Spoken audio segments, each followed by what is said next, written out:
আল্লাহ ছাড়া এই জমির নিচে আর কাউকে ভয় পায় না।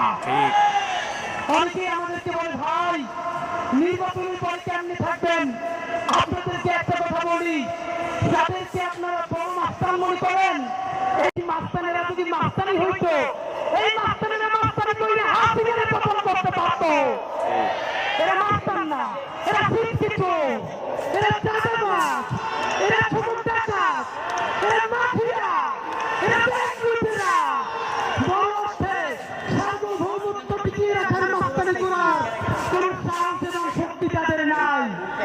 সবাইকে আমাদেরকে বলে অমুক নেতা 15 বছর লড়াই করছে, আর হাতিরা তখন কই ছিল? লড়াই যদি করলেন আপনাদের এত ব্যাংকের ব্যবসা টিকে থাকলো কেমনে? যারা লড়াই করছে সাতক্ষীরায় আমার ভাই বোনদের বাড়ি লড়াই করার কারণে